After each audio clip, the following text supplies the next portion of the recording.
नमस्ते, हमारे YouTube channel मंथन हिंदी में आपका स्वागत है। हिमाचल प्रदेश में एचपीआरसीए के द्वारा सीबीएसई स्कूलों में शिक्षकों की भर्ती से संबंधित नई अपडेट सामने आई है, जिसमें कि सीबीएसई स्कूलों में कॉमर्स, फिजिक्स और केमिस्ट्री के पद भरे जाएंगे, जिसके लिए आवेदन की अंतिम तिथि 4 मई है। 4 मई तक एलिजिबल कैंडिडेट ऑफिशियल वेबसाइट पर जाकर अपना फॉर्म फिल कर सकते हैं। सीबीएसई स्कूलों में भर्ती के लिए जो शिक्षकों की भर्ती हो रही है, उसके लिए हमारे चैनल के द्वारा फ्री ऑनलाइन क्लासेस प्रोवाइड कराई जाएगी। ये क्लासेस आपके आने वाली परीक्षा के लिए काफ़ी महत्वपूर्ण है। और आज की क्लास में हम हिमाचल प्रदेश की नदियों के टॉप मोस्ट इम्पॉर्टेंट एमसीक्यूज़ करेंगे।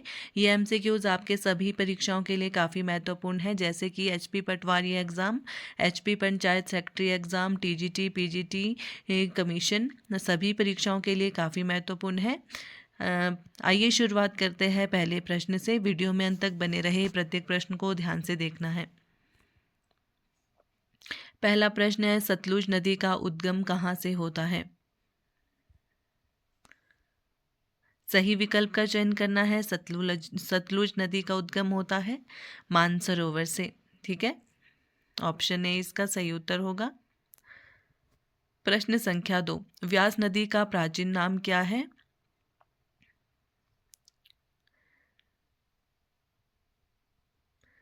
सही विकल्प का चयन करना है। सही विकल्प ऑप्शन बी है, विपाशा।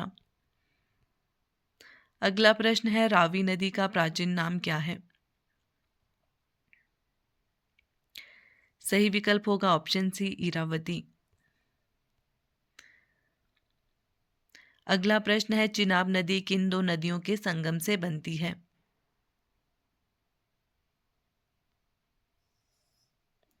चिनाब नदी, विकल्प बी इसका सही उत्तर होगा, चंद्रा और भागा नदियों के संगम से बनती है।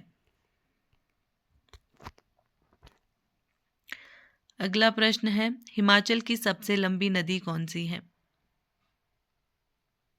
विकल्प सी इसका सही उत्तर होगा, सतलुज नदी।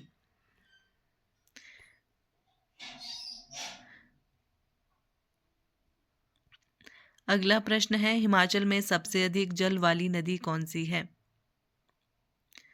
सही विकल्प का चयन करना है। सही विकल्प ऑप्शन सी है, चिनाब नदी। व्यास नदी किस नदी में मिलती है? विकल्प ए इसका सही उत्तर होगा, सतलुज नदी में।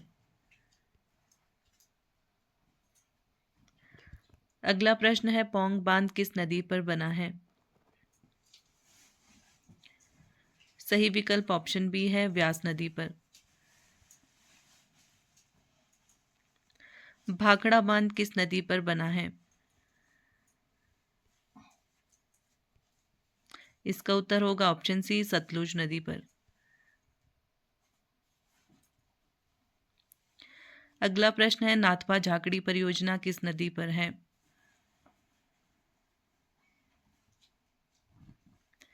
इसका उत्तर है विकल्प सी, सतलुज नदी पर। पार्वती नदी किसकी सहायक नदी है? विकल्प बी इसका सही उत्तर है, व्यास नदी। ऊहल नदी किसकी सहायक है? व्यास की सहायक नदी है ऊहल। विकल्प बी इसका सही उत्तर होगा। अगला प्रश्न है, सतलुज नदी भारत में किस दर्रे से प्रवेश करती है? शिपकिला से। शिपकिला, किन्नौर के शिपकिला से सतलुज नदी भारत में प्रवेश करती है। अगला प्रश्न है, चंद्राभागा का संगम कहाँ होता है? विकल्प बी इसका सही उत्तर होगा, तांडी में। स्पीति नदी किसकी सहायक नदी है? विकल्प बी इसका सही उत्तर है, सतलुज की। कुल्लू घाटी किस नदी के किनारे है? इसका उत्तर होगा व्यास नदी। विकल्प बी इसका सही उत्तर होगा। चंबा घाटी किस नदी के किनारे स्थित है? इसका उत्तर है रावी नदी। हिमाचल की नदियां अंततः किस नदी तंत्र में मिलती है? विकल्प सी इसका सही उत्तर है सिंधु नदी तंत्र में। आज का अंतिम प्रश्न है, हिमाचल की नदियां मुख्यतः किस प्रकार की हैं? हिमनदीय प्रकार की। आशा करती हूँ आपको क्लास अच्छी लगी हो। धन्यवाद।